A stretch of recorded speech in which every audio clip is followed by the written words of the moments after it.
这个跟我交手的人事物是值得能够让我去投资跟付出的，我们会得到情感上面的满足的。但是前提是这个塔牌它得先出现，我好像在等一个人来拯救我，我好像在等一个人看见我，我好像等待一个人在认同我，这就是你卡关的点。有些时候呢，老天爷要看你准备好了没呢，他一定要丢一个对你来讲非常有诱惑的人数来到你的身旁，然后去让你自己去测试你有没有判断能力，你有没有拒绝的能力，你能不能拿下所拥有这个人事物的能力。你的礼物是在后面的，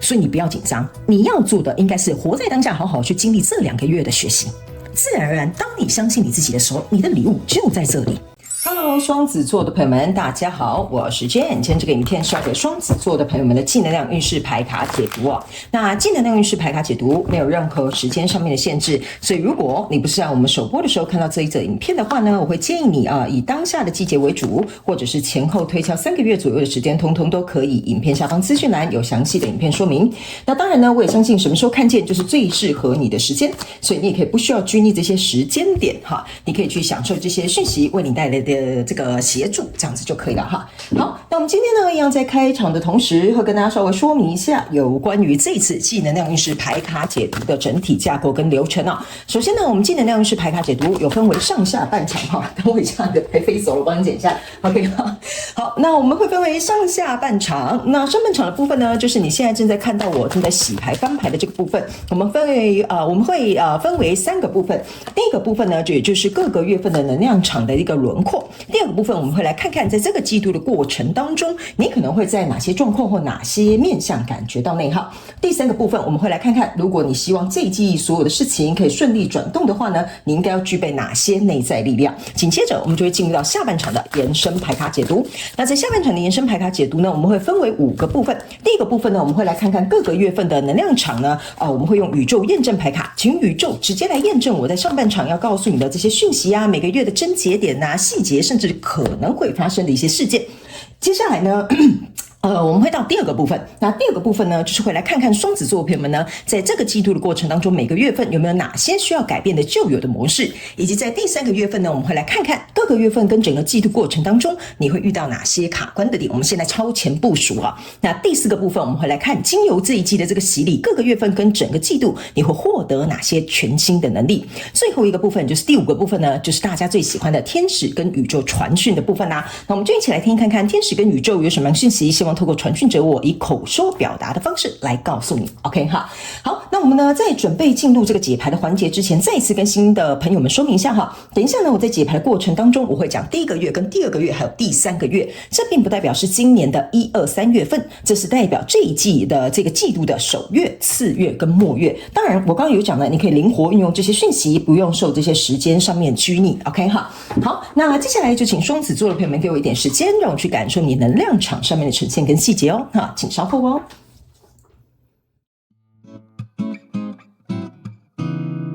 Hello， 大家好，我是Jane，非常感谢所有愿意在影片下方留言反馈以及按赞分享的观众朋友们，因为有你们的支持，才会有我的存在。所以如果呢，你还想要收听更多不同多元丰富的精彩内容，请你一起来收听我的主题广播节目，以及订阅我的电子报，就会收到最新的第一手消息。那如果呢，你还有其他的问题，也欢迎你点开影片下方的资讯栏，就可以找到所需要的答案。接下来就让我们一起来收看今天精彩的影片内容吧。OK， 行，我觉得双子座的朋友们哈，你在这个季度的过程当中，我先讲一个重点给你听，就是如果你有要跟一个人交手或者是要合作的话呢，你一定要特别搞清楚对方有没有跟你有共识，就是说你们有没有 on the same page， 就是说你在投入这个项目，或比如说跟这个人合作，或比如说跟这个人在一起的时候，你们的愿景是不是相同的？你们的比如说理念是不是一致的？我觉得这是非常非常会影响你在这一季跟这个交手的人数能不能够持续走下去的，算是一个关键要素哈，或者是你也可以把它简单想成是，比如说你跟现在的公司的状况也都 OK 哈。现在的朋友，我准备要解牌之前呢，再一次跟大家说明一下，我的牌卡是没有任何主题的限制，所以如果等一下呢，你要来听我的讯息的时候，我们要大家一起灵活运用妈妈生给我们大脑，我希望我的讯息可以提供给你最大利益化，所以呢，你可以自行套用在你目前想要对照的这个交手的相关状况、人事物、事件、梦想或目标，甚至是关系，还有投资项目、创业，通通都可以，好吗？角色可以互换，没有时间上面的限制，也没有性别上面面的限制。OK 哈，好，来，首先我们先从第一个月来看一下哈，你第一个月抽到的这个是宝剑二钱币侍者，然后还有这个钱币二哈，宝剑二、钱币二跟这个钱币侍者。那这三张牌卡在你第一个月份出现的时候呢，其实会给我有一个感觉，就是说呢，在这个你所对照的这个交手相关状况人数哈，你正在思考一件事情，就是说呢，我拿出这个，比如说诚意，比如说我去这一间公司上班，就是我拿出我的努力，或者是我拿出我的资金，我跟这个人合伙，或者我拿出我的青春哈，或者是我的情感哈，去压注在这个人身上的时候呢，你在思考一件事情，就是说这个东西它到底是不是有合作的契机跟可能性存在的？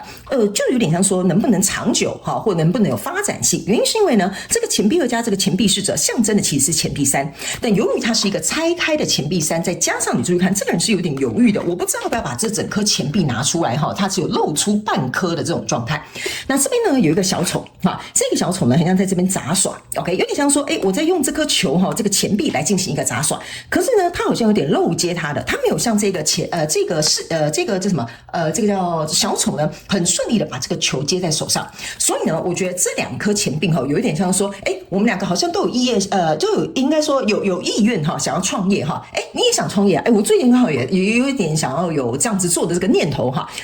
可能或许是因为同一个我这样讲好了，同一个话题好了，所以呢，你突然就觉得，我跟这个人好有话聊哈，我现在就是简单举例哦，但是你们要灵活套用在你自己的状况里哈，就比如说朋友的朋友啊，你们一起出来吃饭，认识一个新朋友，他就跟你讲说，我最近也想创业，他说，对我最近对那个什么行业也很有兴趣，所以呢，你可能就会误会我们两个是同道中人 ，OK 哈，那我跟你有共同话题，跟我们是不是同道中人呢？那是两码子的事，这就是为什么我要特别提醒你这一届能量场有一个主轴哈，这是有点像是一个轴心，就围绕在这个地方 ，OK， 那这个人呢，比如说你们相见之后呢，他就跟你聊一聊说，那既然我们两个对这个行业都有兴趣，不然这样好了，我觉得我跟你蛮聊得来的，我们要不要合作一下 ？OK， 那这个呢，就是一个，对不起，牌卡又飞走了哈，来，这个呢，就是像我刚刚讲的，这边还有一个宝剑二。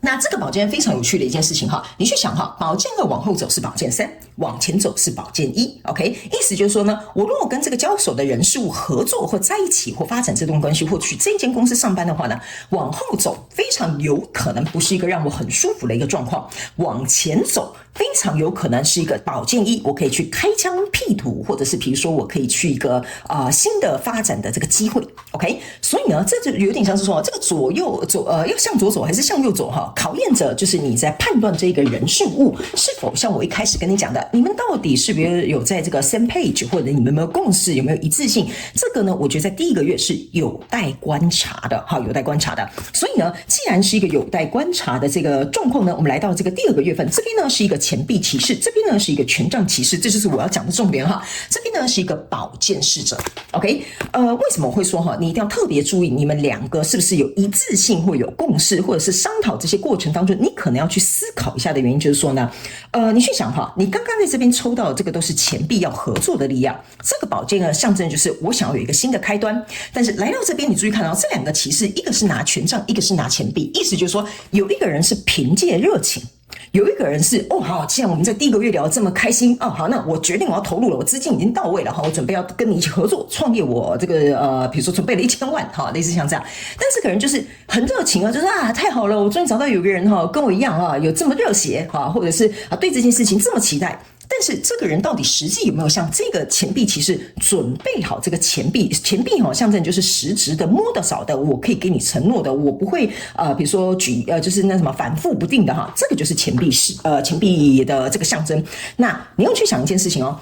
这个钱币的象征，我要先解释给你听哈。你注意看，这个权杖骑士，它的整个状态是很光明面的，但这个骑士呢，它其实它整个背景是有点乌云密布吗？好，是这样讲吗？乌云密布你可以看一下，它是有点灰灰的，跟这个正面的钱币骑士是不一样的。OK， 好，所以呢。我为什么会特别提醒你的意思，就是说投入这个钱币的人，他可能目前还不知道什么样的灾难要来临，好，因为他是在一个乌云密布的状态，所以来到这边有一个宝剑侍者，我觉得好运的就是在这里哈。这个宝剑侍者呢，他是处于一个比较光明的这个状态，所以我觉得在第二个月呢，双子座的朋友们，你可能要特别注意一下，如果这个人光有热情哈，可是你却要投入这个钱币，但你却不知道后面可能有大难临头哈。大难临头我是讲比较夸张一点点啦，等于是说你这个投资不一定如你所想哈。这个时候呢，在第2个月，我觉得你要去做的一件事情，这一张是一个保命牌，就是说你要去探听一下对方的背景，你要去做一点小道消息的打听哈，或者是去看看一下这个人空有这个热情，那他到底有没有这个实力？这是你在第2个月，我觉得你可能要特别去注意去面对的，因为我觉得这个钱币哈，你去想哈，这个钱币2加钱币侍者加上这个钱币骑士，象征的是钱币4。钱币4的意思就是说呢，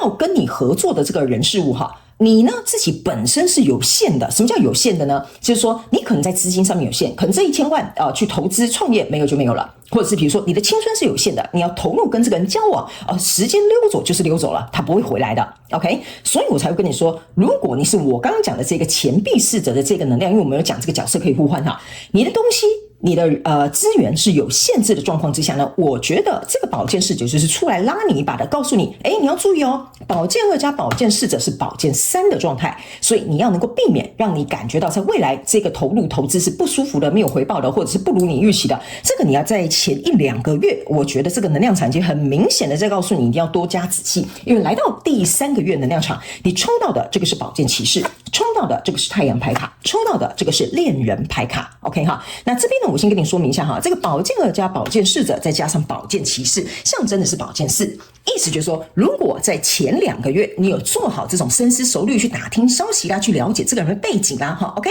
来到宝剑4，那就代表说这个东西，这个人是不是你评判过的，那就没什么太大问题，所以才会有一个好的这个太阳牌卡出现。但是呢，这边我要告诉你哈，这个恋人牌卡你可以注意看哈，它这边目前是没有长出什么很丰盛的什么树啊、花啊、草之类的，就代表说呢。这个虽然是通过了第1个阶段的考验，就是说，我对这个人做了一点背景调查，我觉得他不是一个什么花心大萝卜或者是我了解这个人他家里其实也是背景还不错，应该在创业方面可能也会资助他哈。那这个时候你再去做这个决定的时候，他的确是会有一个比较好光明的面向，但是前提我要先讲清楚。这2个月的事情，这2个月的功课，这2个月的探查，你要做好，你才会走来这里哦。OK， 不然你这个状况呢就会卡在这里，或者是不会往后走，或者是可能不是往这个方向走。所以呢，来到这边这个恋人牌卡，为什么还没有丰盛的状况？原因是因为这只是刚起头。OK， 这只是刚起头。我觉得这一季这个刚起头，这个能量场很重，所以呢，你要去想刚起头呢，困难还在后面呢，还不是现在而已哈。现在只是有点像是一个初审的一个阶段。OK 哈，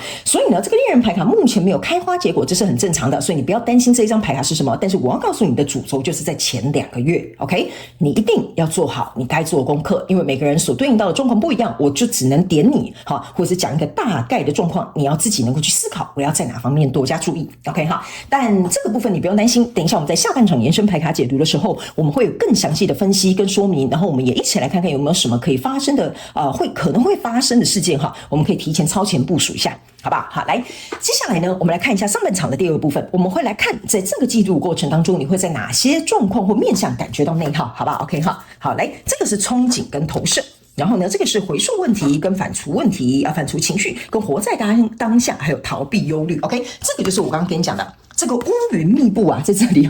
你们要注意有些时候我用之前只是因为这些牌卡会连贯他们的能量，这就是我刚刚讲的这个乌云密布你都还不知道，但是你不要忘了这边是有一道曙光的，你懂我的意思啊？所以我要告诉你，这个状况不是差，这个状况是你要有万全的准备，所以这个太阳它才能够在这个乌云密布过后才能够出现，好不好？所以呢，你看我解牌的时候不要只看一半不要只说看上半场，你会看到有一些细节你可能不会注意到，但是我会跟你详细解说来，首先为什么这3个面向会让你感觉到内耗呢？第一个在这里，这个叫活在当下，逃避忧虑，这个意思就是说好像我们2个打得正火热 ，OK， 所以呢，我就忘了未来可能我们必须要去经历一些风暴，比如说你要跟这个人交往，这个人没有承担重责的这个肩膀，或者是呢，他只是在跟你说甜言蜜语呢，他只是想要比如说哄哄你呢，让你心情开心快乐，可是真正可能要走入一段关系，走入一段婚姻的时候，这个人到底有没有实际的能力，只是另当一回事。所以我要告诉你，在这一季的过程当中，你在哪些状况或面向会感到内耗的意思就是说呢，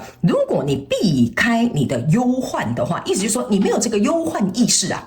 然后你只看到说我跟这个人很聊得来，正打得火热，很上头的时候呢，他们要我告诉你一件事情那后面我有说嘛，你这2个月的这个功课如果没有做好，第3个月的能量场你是衔接不过去的，你会在这边停滞，会在这边卡住，或者是看到一些真相。所以这个东西会让人感到很内耗的。你会觉得说，奇怪，这个人怎么跟当初讲的不一样？怎么走到第2个月之后呢？这个人有时候出现，有时候没出现啊。有些讲一些事情，他好像就是似是而非哈。这个就是你可能会感到内耗的哦。所以我才会提醒你，在第1个月跟第2个月功课一定要做好。接下来第2张牌呢，这边是一个回溯问题跟反刍情绪哈。这个就像我刚刚跟你讲的。在这个过程当中，这2个月是一个重点 ，OK？ 你要如何能够去思考说，这到底会不会为我未来造成一些麻烦啦、状况啦、挑战啦、问题啦？哈，这个就是你要重新去思考的。因为你去看哈，这个人他就是这边跌倒哈，他正在擦他的伤口，这个就是有人踹了他一脚，所以他跌倒了。所以我才会跟你讲，这个人到底有没有跟你有共识，有没有一致性，这个你要去好好的认真思考。你不要觉得他话讲得很漂亮，然后呢，看似好像对你很热情，然后呢，你就默默的就去了。OK 哈，这个就是要告诉你哦，你要能够有一个人的空间去思考你跟这个人的交流，然后去反刍这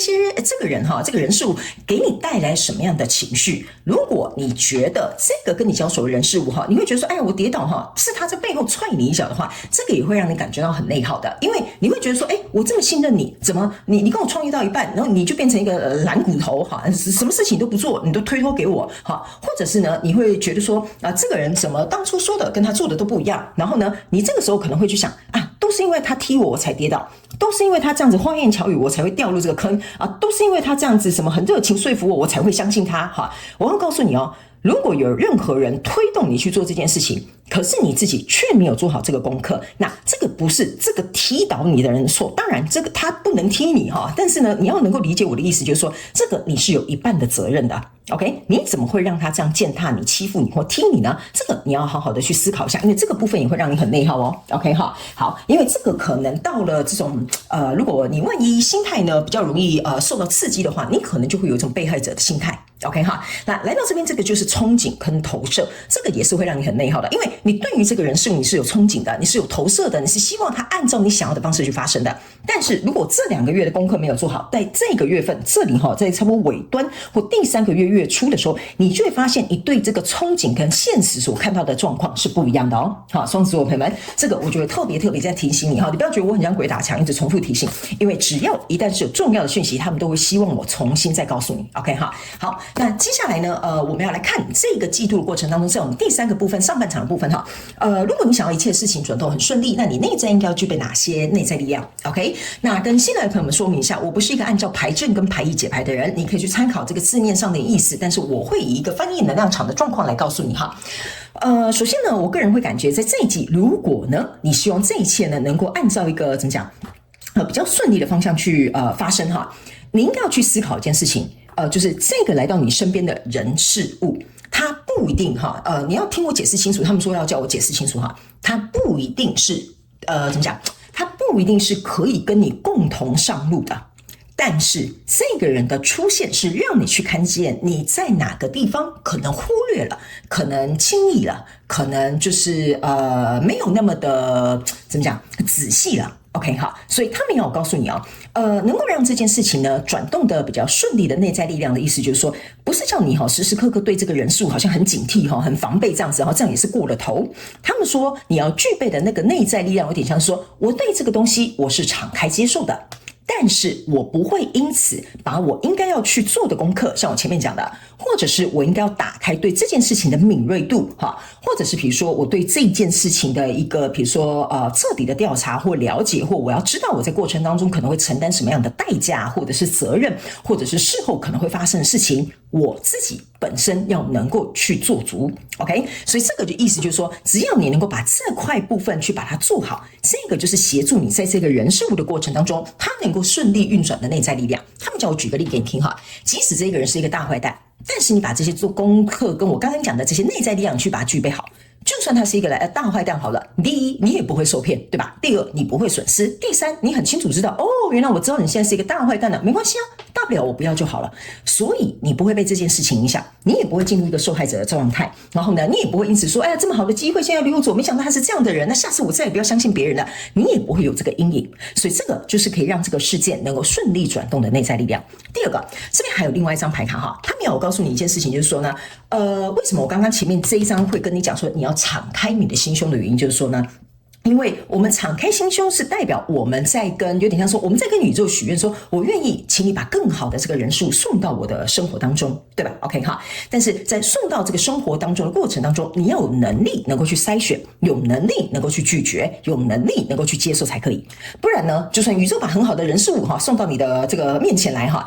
你也分不清楚啊，这个是适合我还是那个是我不要的。当你没有一个辨识能力的时候，再好的机会在你眼前，你都会看不见的。这个就是你在这一季要能够拥有的内在力量。如果你拥有辨识力或者是比如说明辨能力，那这件事情它就会顺利的转动，好不好？因为呢，他们说这个辨识力跟明辨能力并不代表说那这件事情我100%就不会做错，不是这个意思啊。意思是说，我知道里面可能会有10%到20%的损失，但是这可能是我承担得起的。我知道这个人可能就是有一点油嘴滑舌，但是在某些层面上面来说，这个人是还蛮靠谱的。所以他们说呢，你能够有这个辨识能力跟明辨能力，你可以知道什么是我可以损失的，什么是我不可以退让的。他们说这个就是你在这一季要具备的内在力量，好吗？好，那接下来我们就要进入到我们下半场的延伸牌卡解读了。那在下半场的延伸牌卡解读，我们要来详细的分析跟说明哈。那我们在下半场延伸牌卡解读会分为5个面向。第一，我等一下会马上立刻用宇宙验证牌卡来验证各个月份的能量场的细节、症结点，还有一些可能会发生的事件。